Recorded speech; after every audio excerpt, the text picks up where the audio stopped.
Welcome to the Humans versus Retirement podcast with me, Dan Haylett. This show will help you navigate the intricate financial and non-financial landscape of retirement planning, investment and income strategies, and the human experience beyond the traditional work-life paradigm.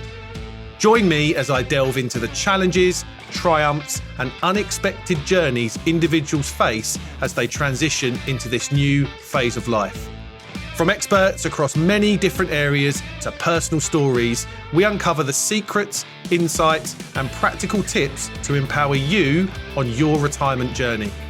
Whether you're just starting to consider retirement or already enjoying this chapter, this podcast is your guide to making the most out of this remarkable phase of life. Now, on to the show.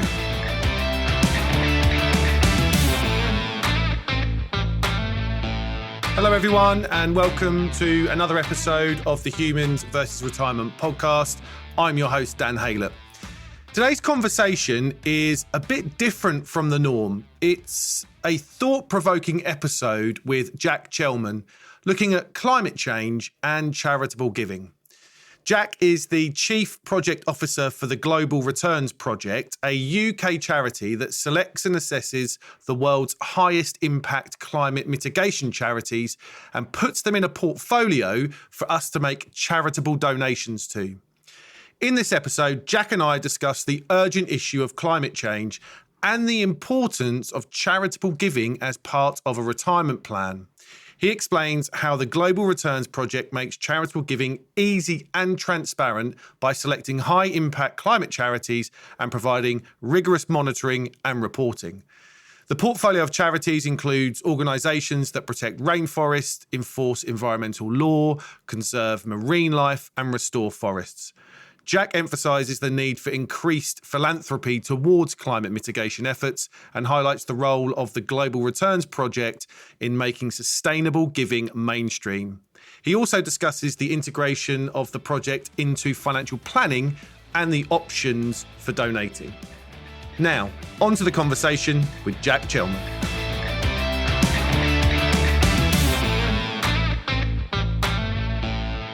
Jack Chellman of the Global Returns Project, a warm welcome to the Humans versus Retirement podcast.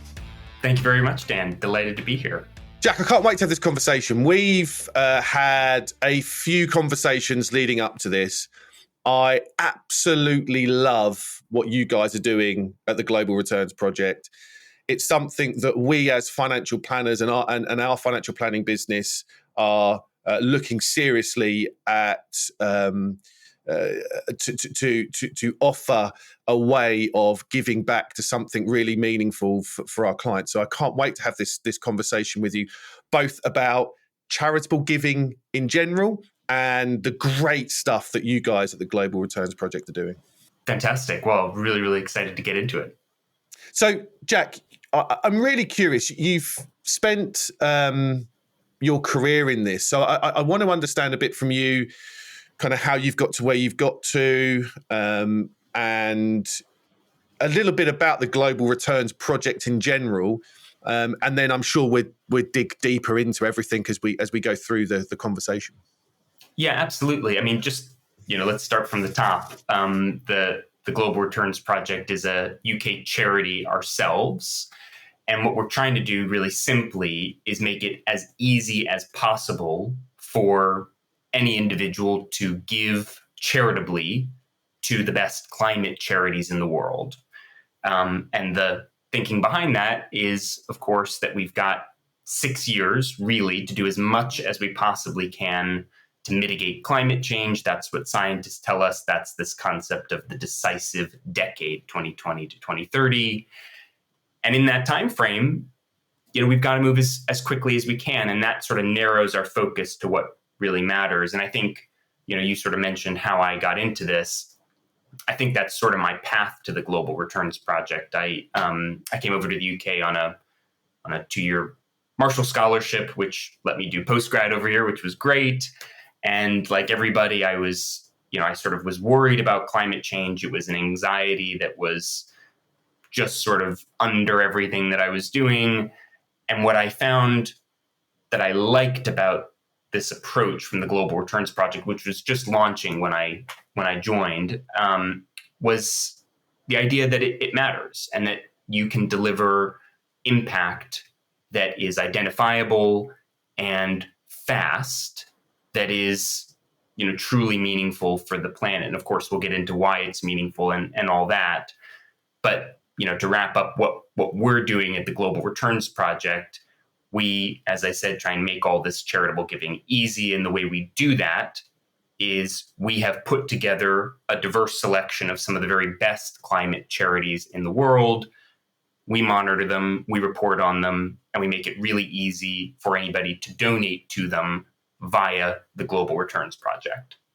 And I think it's such an amazing initiative, one that is really unique in how it's structured and the mechanics of the project, which I'm really interested in getting into, because I know many of the listeners will be as concerned as you about the climate crisis, and probably are thinking about, well, if I feel like giving is part of my retirement plan, how can I give to things and causes that worry me, that are meaningful to me? And I think the giving into charities has often been something that is shied away from, because the avenues to do so are really challenging. And that's what I love about what you've done. You've made, as you said, you've made those avenues really seamless.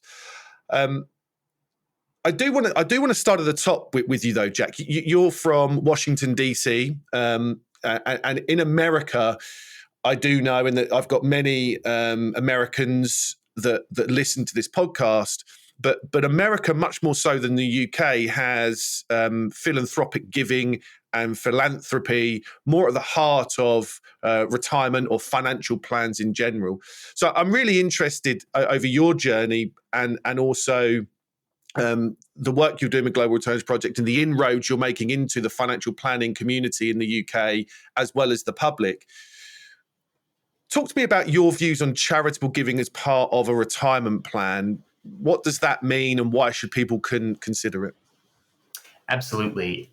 I think the clarifying part of charitable giving, what I find such a relief about it, is it's simple, right? I mean, we're in a world where we all want to do something positive in all sorts of areas, right? On health, on human rights, on gender equity, on climate. And the avenues by which we can take action in those spheres are complicated, right? There's obviously lots of things we need to be doing on lots of different fronts. There's no silver bullet solution to anything.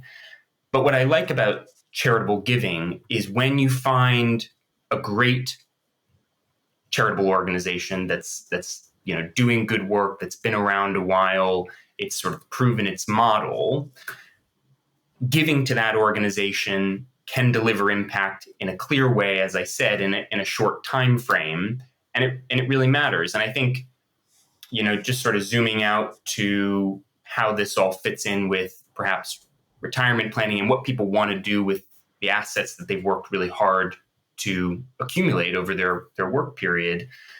I think as of August this past year, something like 64% of adults in this country were worried about climate change, and people in the UK ranked climate and the environment as the joint third biggest issue facing the country at that time. So there's a lot of anxiety, there's a lot of concern about climate change, of course.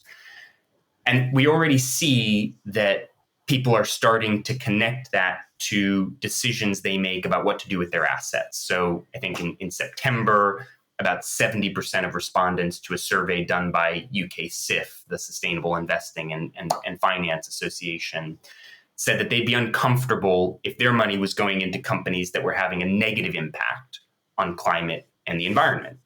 But I think our sort of question and what animates me is, if people want to avoid a negative impact, well, the flip side of that is, how do you help them deliver a positive impact? And if that's the question, charitable giving is a clear way. You don't have to worry about issues of greenwash. You don't have to wonder, whether things are really being done, because it can be very, very clear. And of course, we'll get into more of that. A couple of really interesting points that links into some conversations I've had on the podcast over the previously. We know that giving away our time and money makes us happy. That's baked in science. They've done numerous studies on the human brain around what giving does to us and the types of chemicals that it produces and how it makes us feel. So I think it's interesting that many people do see a way of giving back as part of their retirement plan. I think people have struggled to understand how to give back. And I think what's happened is that there's a couple of things in my mind. I want to get your take on this. I think one of those is that people believe that the act of giving is for people with lots of money, which I want to talk to you and dispel that myth straight away. And also, I think there's a lot of, you mentioned greenwashing. There's a lot of press and negativity around ESG and impact investing, and I think people have thought, well, that's one of the only ways I can do this. I have to kind of take the assets that I've got, I have to invest them in an ESG or impact fund, and actually, I don't really truly understand what's going on. And it doesn't actually fit fully in with my values. And as you said, the stats are overwhelmingly in favor that people are more worried about the climate crisis than most other things. And they're acting, right? Whether we believe electric cars solves the issue or not, you can see how people are actually spending their assets now. They're spending them in a way that is aligned to kind of their views about trying to not add to the problem. So just a couple of things there, Jack, with you. It's not an act for the rich, number one, right? And also, the great thing here is that we're not talking about a minefield of ESG things that you have to understand before you go into them. Absolutely. I mean, just picking up on a couple of those points, Dan, I think, there's this question of, well, we know that people feel good when they engage in charitable giving. Well, why aren't they? I think part of our probably our answer to that would be that there's a certain, let's think from a financial planning perspective or that sort of mindset. When someone is thinking about what to do with their money, there's a certain rigor that gives people comfort, right? And that makes them feel that they're making the right decision. And I think we think about that as analogous to fund management, right? When you're dealing with investing, when a fund manager is putting together an investment product, there are certain principles that you just take for granted. You want a diversified portfolio of things to invest in. You want somebody to be doing rigorous research to put it together. And you expect some reporting, right? You need to know what's going on in the long term and on a regular basis. And those are all so standard in investing, but for whatever reason, in charitable giving, a lot of those principles sort of fall by the wayside. And certainly they're pretty rare altogether. Mm-hmm. And I think that would be my first answer to why people sometimes hesitate to be philanthropic, is because there's not that rigor. And that's what we really try to put forward. So we say, when we have this group of charities that we've selected, we say it's sort of like a fund management approach to climate philanthropy. Now, this group of charities it's not an investment fund. It doesn't deliver any returns. It's something that you donate to philanthropically. But within that idea, we're saying it has those principles of rigor that make a donor feel comfortable.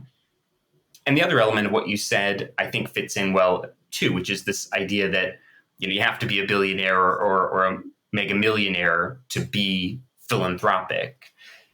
And we know that actually what's incredible about giving to charity is that even small amounts relative to all the money that's sloshing around out there in the world, even small amounts really matter, and we can really track what they do in a big way.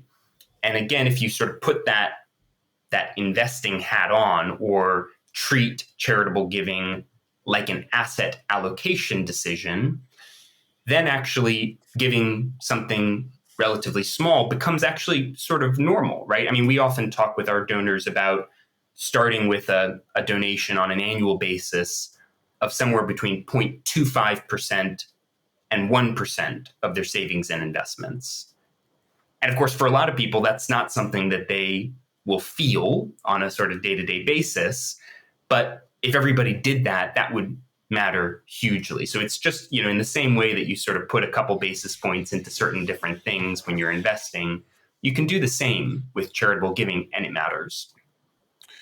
I think it's such an interesting point and concept. I just want to repeat what you said. Making charitable giving part of your asset allocation. It's a wonderful way to view it. It's a wonderful way to go, I'll make something up here. I've got 60% in equities. I've got 35% in fixed interest, and I've got 5% in charitable donations. Exactly. And if we start thinking like that, because now there's mechanics to be able to think like that and do that. And as you said, actually the 5% is now going to be reported on in a way that is very similar to the other 95%. And one of the reasons I believe that people don't give as much as what they should is because they don't see the impact. They believe again, I'll make a number up, they're £5,000 a year going into these big charities, is they don't see the impact that is truly given. I think that's why maybe some charitable giving has gone quite local over the last couple of years, because I'd rather give £250 to a local charity that I can actually go and see because it's the thing down the road from me, rather than £5,000 into this big pot of stuff that I never know what happens. And that's one of the things I love about what you're doing. You're so transparent in the charities that you select, and every little bit counts because you report on the impact that those charities are having. And I think that mindset needs to come into this. If you've got real concerns about climate crisis, there is now an unbelievable way to be able to allocate part of your portfolio to be able to give to those charities and understand truly the impact that your gift, no matter how big or small, that is having. Absolutely. I mean, you talk about high impact. We describe the charities that we select as being sort of blue chip equivalents in the climate charity space. And what that means for us is the charities we recommend, there's 6 in this group of charities that we recommend. All 6 we say are high impact because they're all scalable, they're best in class in their particular sector from all around the world, operating in dozens of countries, but they're low risk from a philanthropic perspective because they've all been screened for strong governance, and it's a diversified selection within the context of charitable giving. So it's not thousands of charities like you might have for a sort of typical fund, but it's a lot more charities than you would sort of think about if you were just trying to go about this on your own.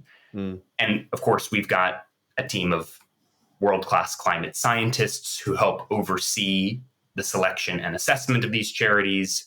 We have our own proprietary methodology for doing all this due diligence. We might dig into that a little later, but the basics of that are, if we're looking at a charity, it has to pass a series of governance and sizing gates first. Then we score it according to that rigorous methodology. And we want to make sure that it has high impact, high scalability, it's delivering co-benefits, et cetera. So that's how we feel comfortable recommending the charities that we do, because they've all gone through this incredibly rigorous process. And it might just be worth sort of saying how this actually works for somebody who's doing it, who actually donates. I mean, I think the first thing that happens if somebody says, "Great, this sounds good, I'd like to give something this year," and there's no minimum, so it could be a small monthly donation, or it could be a larger annual donation. First thing they do is decide if they want to support all the charities we select or a more bespoke selection. The standard donation gets split equally among the 6 charities we recommend. But if a donor wants to support a couple of them or one of them, they can approach us about that. That's absolutely fine. Once they make that decision, they donate to the Global Returns Project, and we distribute 100% of that donation to the charities they want to support without any deductions whatsoever. And that is not a common model. The reason we have that model is that our core costs as an organization, as the Global Returns Project, are funded entirely separately by our trustees and a number of charitable trusts, foundations, and some individual supporters. So that means we're not taking anything off the top. And in fact, we absorb all the transaction fees of donations. So it truly is 100% through. We distribute to the charities. And then after that, you were talking about reporting, Dan, and that's really where the fun part comes in for the donors, because we do our 6-monthly impact reporting that is only available to our donors on an annual basis. That's personalized to be even more specific to exactly what a particular individual has given that year and what they've delivered with their contributions. And then we also invite donors who are in the UK and around the London area to quite a few in-person events, and that's a nice opportunity to meet our experts, our scientists, and lots of other interesting people. Your point around, and I'll touch on a couple of them, the 100% donation is rare, as you know, you've worked in this space.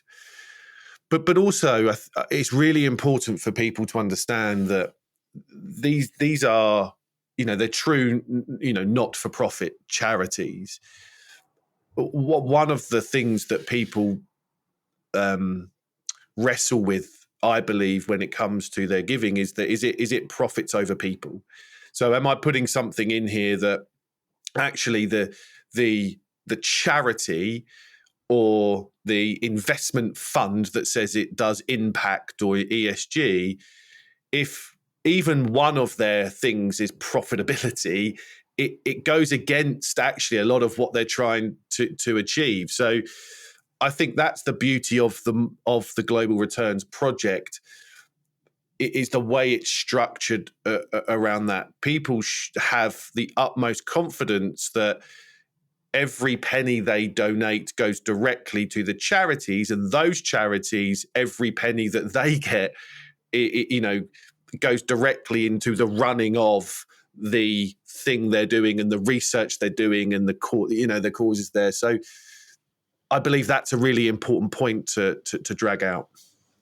Absolutely. And maybe it's worth, you mentioned impact funds or sustainable investing, generally, of course, within that asset allocation mindset, if someone is thinking about how to deliver something positive with their money, the first thing they think about is probably an ESG strategy or perhaps a sustainable strategy, maybe even impact funds, as you said.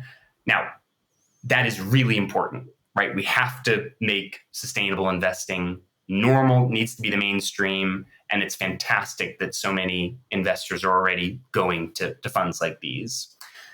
I think our perspective on sustainable investing is it's important, but it's not enough on its own.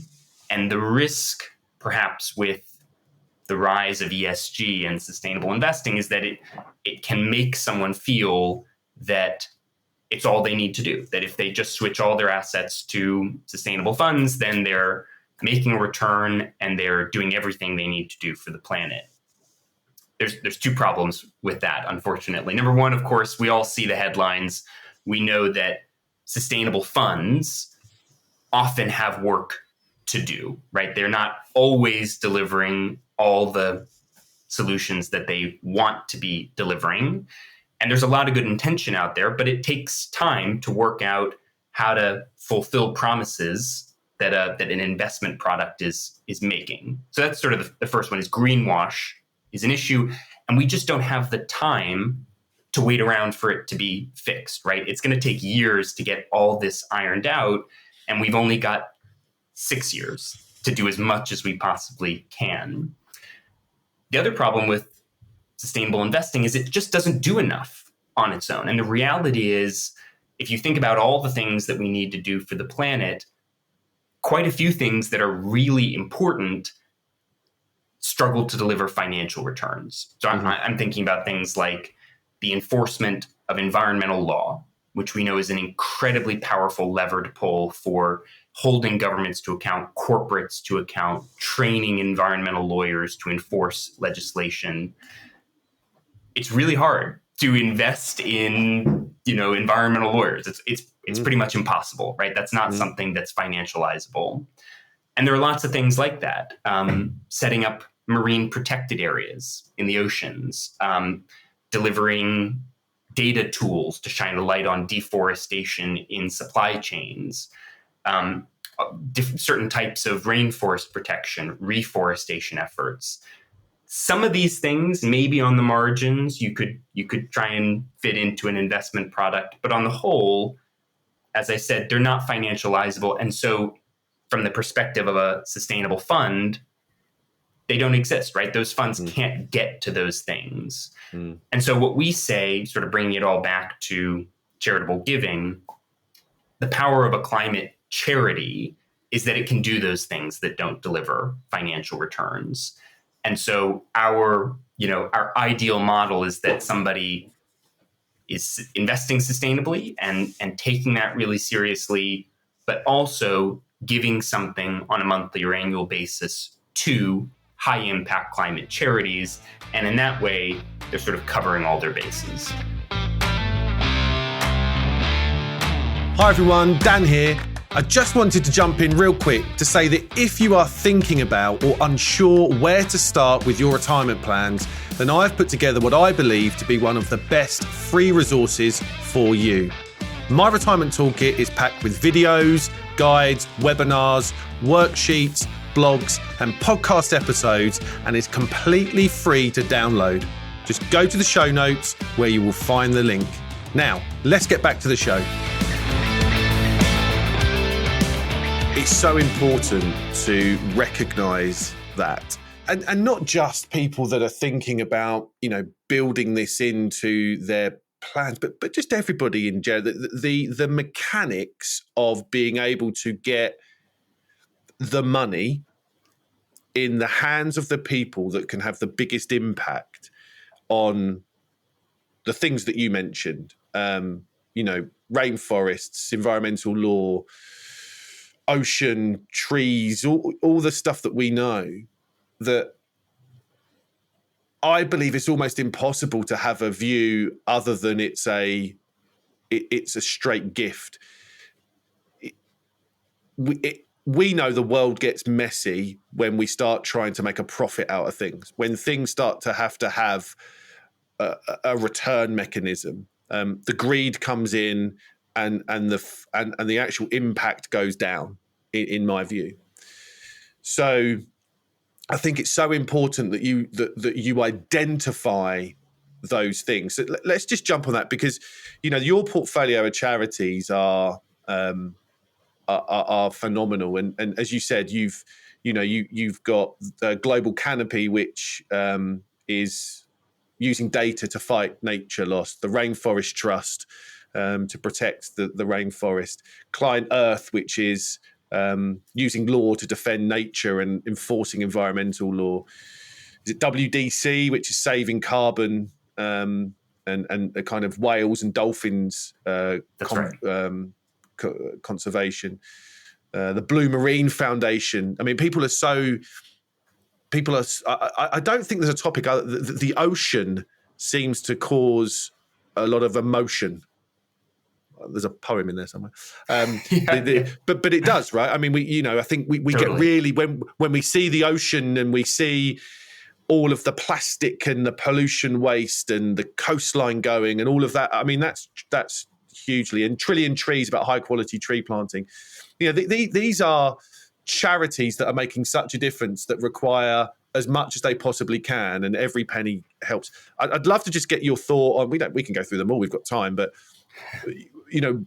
what those charities mean and why some of them were selected, and how, as you said, building on what you talked about around, if this was these charities need to run like businesses and create a profit, their impact would just fall off a cliff, right? Totally. I mean, you asked why these particular charities. I think for us, there's probably two things really to highlight. Number one, successes. And number two, the diversity of the charity. So I'll just touch on both of those. Now, I mean, just on the first, these charities are doing incredible work. And that's the bottom line, is that they have a proven track record of actually delivering results. And they're not treading water, right? The more funding they get, the more results they can deliver. And not all sort of blue chip equivalent organizations are doing that, right? So we are absolutely filtering down. Let's just go through a couple successes. I mean, you mentioned Blue Marine Foundation. They do ocean conservation. They've helped protect 4.3 million square kilometers of the ocean surface to date. Client Earth is a team of environmental lawyers using the law to hold governments and corporates to account and deliver incredible wins. They have 168 active cases all around the world in over 50 countries, and they have a 74% litigation success rate in all of that. Global Canopy, as you said, shining a light on deforestation in supply chains, which is incredibly important for giving people the data we need to take action.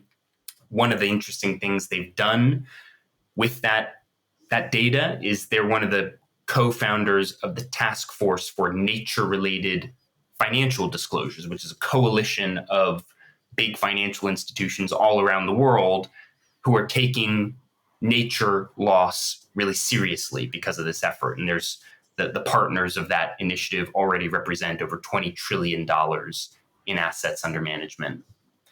Rainforest Trust buys up and protects areas of threatened rainforest around the world.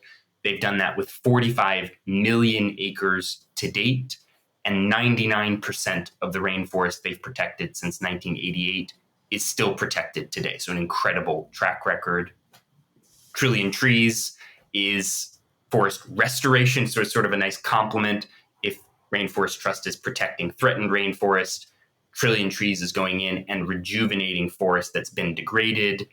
And they've got over 200,000 hectares of forest because of their unique model that's just ready to be restored if they get the proper funding. They've got all the partnerships in place. And then WDC, Whale and Dolphin Conservation. Some listeners may not know that whales play this really interesting and important role in ocean carbon cycles. They help fertilize phytoplankton, which are some of the most important photosynthesizers and thereby sequesters of carbon in the world. And one of the many interesting things WDC does is they identify important marine mammal areas, IMMAs, all over the world. Once they do that, those areas are recognized by international bodies like the Whaling Commission and others. They've, to do that, analyzed over 2/3 of the ocean's surface already, and they've identified over 250 IMMAs so far. So that's just a quick sort of taste of some of the things that these organizations are doing. Mm. The other side of what I said, so successes is one reason we recommend them. The other is diversity. And again, let's put our asset allocation hat back on, our investment hat back on. Again, you would never, in thinking about your assets, you would never put all your money into one company, right? That's like, Dan would stop anybody, you'd stop that right away. But for whatever reason, in charitable giving, that's what we mostly do. We pick one charity in one space and we go with that for most of our lives. For us, that doesn't make so much sense. And it's also a challenge for the climate crisis where so many different things need to be done. So what we've done as the Global Returns Project is we've worked with our scientists and we've done a lot of research to set out we call it the full opportunity set for climate charities, the full list of intervention areas that this kind of organization can engage in. And it's a long, long list. Every 6 months, we compare the activities of the current portfolio with that full opportunity set. And we report that as a percentage figure. We call it our portfolio diversity figure. So at the moment, it's something like 63%. That means we're nearly hitting 2/3 of the total activities that we could be hitting. Mm-hmm. And that's really interesting in the short term, of course, because we can report on that. We can break it down by sector, by SDG, et cetera. But that is also what guides our additions to the portfolio and our monitoring of the portfolio as well. Our goal is to make sure that we're hitting 100% eventually of those areas. And that, I think for our donors, that sort of structure of knowing that we're not just flailing around in the dark, that we've got a strategy for why each organization is here and the activities it's engaged in sort of mattering for a broader strategy, that gives people a lot of comfort. And one thing I love that you said, and I want to bring it back out, the more money these charities have, the more work they can do. This is not they're not at capacity. They're not going to swallow up the funds into hiring new board members. The more money they have, the more real work they can do, number one. Link that to the fact that many retire, the assets, the money in public, in people, is sitting with people that are approaching retirement in general.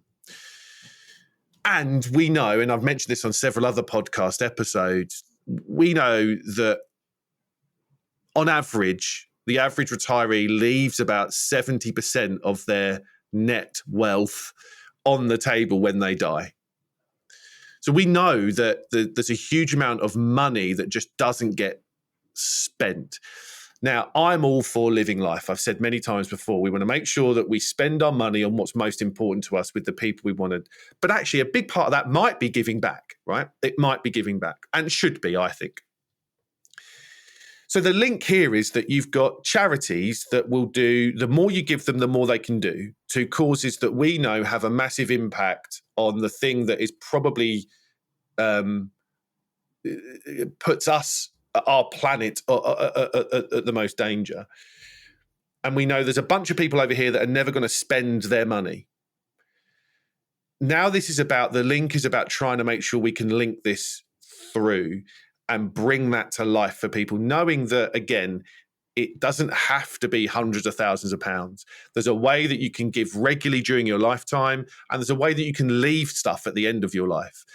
In the show notes, I'm going to link I've created a gifting and legacy worksheet that I think will just help people start to narrow down who and what is most important to them and how they believe they can give back.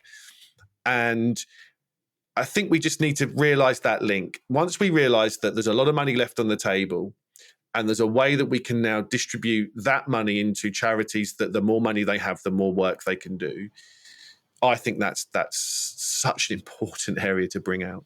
Totally. I mean, one question we get fairly often is, even if someone's made a decision to be charitable, and often, as you say, Dan, that decision gets made around legacies or around what to do as they retire.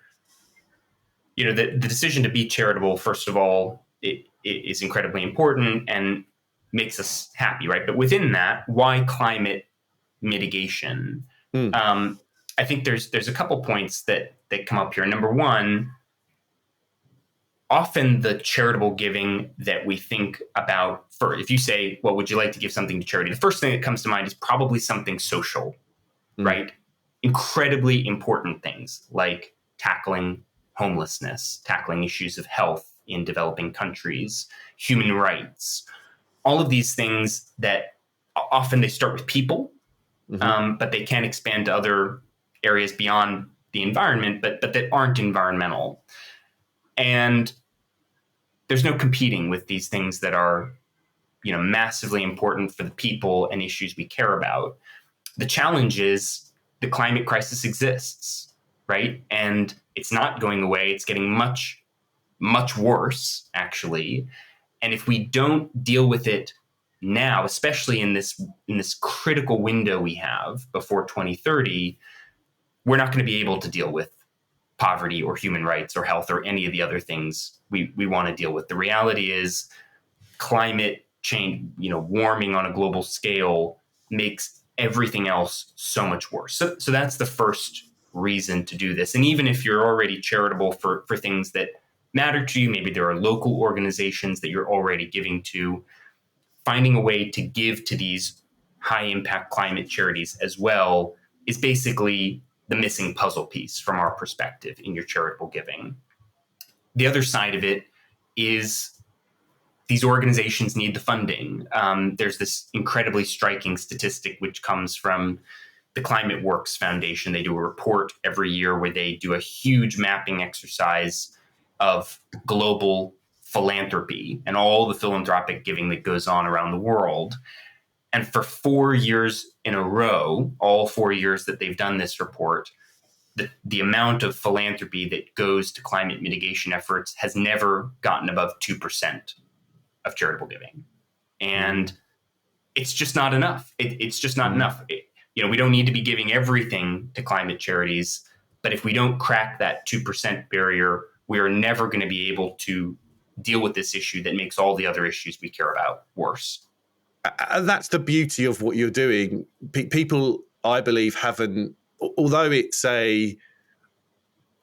think it's become more real, hasn't it?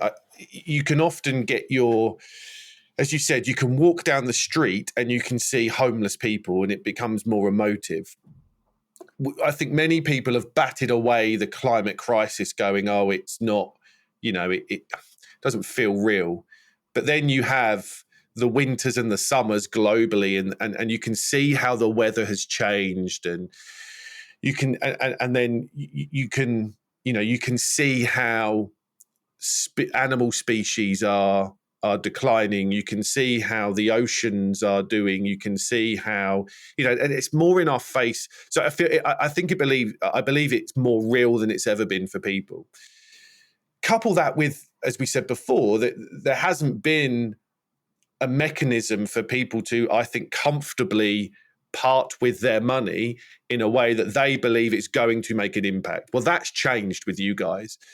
So that's the thing we need to do, that missing link. And, less than 2% is giving to the thing that is potentially as most important. And, everything is depend on our views and our philosophy. And I'm not trying to kind of say change people's minds here. But as you said, if you don't tackle that, then the stuff around homelessness and all of that stuff, it could be irrelevant because the foundational stuff that the earth needs to carry on and do things is potentially at risk. So I just want to spend, before we wrap up, and I'm going to give you an opportunity to tell people where they can go and how they can look at this further, and all of the links to the Global Returns Project. Your website is brilliant.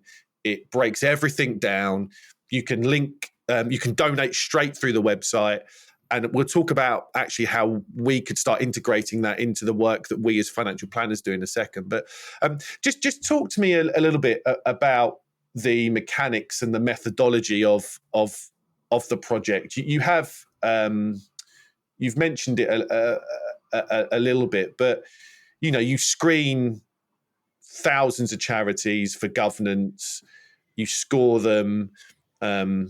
You've got a team, and I think one of the things I want you to kind of mention here is the team of world-class global scientists that you guys have. I'm just looking at them. They've got more letters after the name than I've actually got letters in my name, which is really cool. But yeah, just talk to me a little bit for the next couple of minutes about the mechanics and what that looks like, and just hammer home to people listening. If you've whetted their appetite, what does it actually mean? Sure. It's one of the things that I think is best about our model is that it's such a rigorous methodology. So as you said, we've put over 20,000 organizations through at least the initial stages of our methodology to screen organizations out. We've whittled that down to 6 that we've selected, and that gives people a huge amount of peace of mind. Let's just think, for example, if we're looking at a climate charity and thinking about adding it to this portfolio of recommended organizations that we have, if we're doing that, the first thing that has to happen with that organization is it needs to pass a series of governance and sizing gates, which we've talked a little bit about, but that essentially means that it becomes, or that we filter out any organizations that aren't blue chip equivalents. So they need to be a certain size, age, income threshold, etc. And just a tangent there, of course, there's huge value to local organizations, to your very, very small river cleanup organization or local tree planting group. Why blue chip equivalents? Well, number one, for peace of mind, but number two, because we've only got 6 years. And if we're going to allocate our capital to the places that matter the most, these global organizations that are innovating, pushing the envelope, and delivering tangible successes are the best possible place for our funds to go. So that's why it's blue chip equivalents. Once we do those governance and sizing gates, then we score an organization that makes it through according to the rest of our methodology. So we assess them by their impact, the scalability of their operations, the networks they formed, and the co-benefits they deliver. And of course, there's a huge amount that goes into that.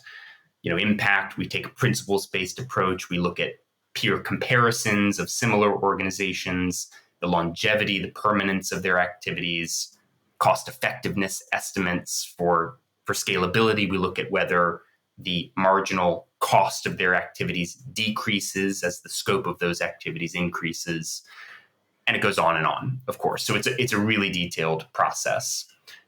We tend to go sector by sector, and the highest scoring organization in a particular sector, according to our methodology, is what gets admitted to our group of charities. And then I think the part that donors really like is that's not the end of the story for us. So as I've said, every 6 months, we provide our own detailed impact reporting to all our donors. That is also an opportunity for us to rescore all the organizations in the portfolio, which we do on a 6-month basis using that original methodology. If we find that a group is underperforming according to our metrics, we will consider removing them and replacing them with a higher performing group. And that, again, is that element of monitoring peace of mind for donors, that the organizations we recommend will always be best in class according to our process. And that's really how it works. And I think if I can just sort of tag on one other question that I often get asked by people who are thinking about this, the question is, well, why would I donate through the Global Returns Project rather than just giving directly to these organizations, right? Good question. Yeah. And the first thing I say is always, well, we mostly just want you to donate, right? But the reason that people choose to give through us, I think there's 3 elements to it. Number one, you're not losing anything by working through us. So as I've said, we don't take any cut off the top. 100% of your donation goes through. If you would like to be introduced directly to the charities and have a direct relationship with them as well, we do that all the time. Often larger donors, people who are giving larger sums of money, want to have those direct relationships, want to give strategic advice to the CEOs and go to their events. And that's something we do quite frequently, but you still get our relationship, our monitoring, et cetera. So you're not losing anything. Number two, you're gaining quite a bit because we're doing our impact reporting. You know that we're monitoring, we're making sure organizations are best in class, and you can come to our events, all the rest of the good stuff. The third thing, and actually I think the thing that our donors care about maybe most of all, is essentially by working through us, you're getting a bit of extra impact. And what I mean by that is, even though we're not taking anything from donations, everything that comes via the Global Returns Project essentially helps us make a stronger and stronger case to other individuals, financial institutions, corporates, to do exactly the same. Because the more we raise through us, the stronger case we have for making this normal for everyone. And so essentially there's an element of creating collective leverage by working through us. So how can people work through you? It's a super easy process. You've got a big orange donate button on your website, which people can, set up direct debits, make one-off contribution. There's obviously gift aid available in the UK. Can people donate if they live elsewhere? Can they, or is this purely UK? No, they can donate from anywhere. So the process, as you've said, is really, really simple. Donations can be done anytime on our website. Do click that big orange button, and it can be, as you said, a direct debit, a one-off, etc. If someone is eligible for gift aid, we give you the option of giving that gift aid either to the charities, the portfolio of 6, which you're welcome to do, or we give you the option of giving that gift aid to our core costs as the Global Returns Project. Something like 80% of donors end up doing that because it's really, really helpful for us to be able to keep up our monitoring and reporting, but it's not required. So that's just an option, part of that. There's also a place where you can say where you came from. So you can say you're one of Dan's, and you can that helps us with reporting as well. But donations on our website, or if you'd like to get in touch with us, we can provide bank details. And for some, that's easier, often for larger donations as well. So my email is jack@globalreturnsproject.earth, and we're pretty accessible in that way. We have lots and lots of donors in the UK, but people giving from Singapore, from the US, from all sorts of places. And, we really want this to be easy and normal wherever it can be. And I love the work that you've been doing to try and integrate yourself into the financial planning community in the UK. You've linked the Global Returns Project to platforms, i.e. the places where where financial advisors help their clients invest their money into products. The ability for us to now execute this in line with a particular client's wishes and values in an asset allocation decision way now is there, because we can now go, well, your pensions and your ISAs and your investments are sitting here. And actually through that platform, we've got access to the Global Returns Project, and we can make an asset allocation call of a regular gift or a lump sum or ad hoc lump sum. So that work in integrating the Global Returns Project is phenomenal. Exactly. But I know you're really making strides with some big financial planners in the UK, and that's something that we're talking about with you to integrate it into what we have available for our clients. Totally. And the last thing I'd say as well, Dan, is there's no minimum contribution either. So we have quite a few people who set up something, see how it goes, see if they like the reporting, and then increase it as it goes on. So that's also an option. Yeah. Well, look, all of that is going to be linked to the website, your email address, and those specific things. It's, as I said, the website's so powerful that the brochures are great. The imagery is amazing. You've got videos. You've got the ability to really dig deep. And if you need to dig deeper, obviously Jack's at the end of his email address for you to call. So for you to speak to. Yeah, I think it's just it's a concept that we need to get our head around. So I really just want to thank you for taking time to explain it. I know it's going to add so much value. It's going to be really thought-provoking for a lot of the listeners, that I know that as they start to plan their retirement, they are absolutely thinking about how to allocate their capital in line with their values and their wishes. And more people's values and wishes are leaning down a way to be able to give back to charities and things that are really close to them. So thank you, Jack, for coming on and talking about this. And thank you for the work you're doing, and I really appreciate you detailing everything about the Global Returns Project. Well, thank you so much, Dan. I mean, I think we're all wondering what we can do about climate change, and what's amazing is this really works. So it's amazing to talk with you, and it's amazing to talk with people all around the UK who have some assets and want to do something meaningful with them, because if we all do something, then we can really move the dial on the issue. Amazing. Thank you so much. And that just leads me to thank everybody for listening in to the Humans versus Retirement podcast. It's been a pleasure to have you with us today. Until next time, everybody, take care.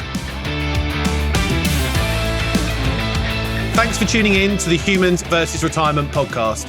I hope this show will arm you with insights, strategies, and a newfound excitement for navigating life beyond the 9-to-5 grind. Remember, retirement isn't just an endpoint, it's a vibrant chapter brimming with opportunities for growth, adventure, and purpose. Keep exploring, stay curious, and embrace the next phase of your life with enthusiasm. Until next time, may your retirement dreams continue to flourish and inspire.